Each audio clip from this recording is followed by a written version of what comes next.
মা মেয়ের ভালোবাসা। উফ কি ঠান্ডা পড়েছে, একটা চাদরও নেই যে সকালবেলাতে গায়ে দিয়ে কাজ করব। এটা কি? এটা তো রিয়ার চাদর। রিয়া তো বেলা করে ঘুম থেকে ওঠে। আমি বরং চাদরটা গায়ে দিয়ে কাজগুলো সেরে ফেলি। সকালবেলাতে এই ঠান্ডাতে আমি আর পারছি না। যাই কাজগুলো করে নি।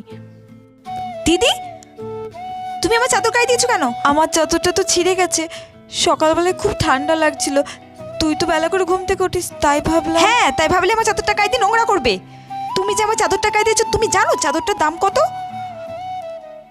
দাও আমার চাদর। নিজে তো কেনার সামর্থ্য নেই, আমার চাদরটা গায়ে দিয়ে নোংরা করছো। মা, আমি তোমার জন্য একটা জিনিস এনেছি। কি রে মা, কি জিনিস এনেছিস? চাদর? এ তো অনেক দাম, তুই এত টাকা কোথায় পেলি? তুমি আমাকে টিফিনের জন্য যে টাকাটা দাও না, ওইটা জমিয়ে আমি এটা এনেছি। আমার মানু কত বড় হয়ে গেছে, মায়ের কষ্ট বুঝতে শিখে গেছে। এর সাথে প্লিজ সাবস্ক্রাইব করে যেও।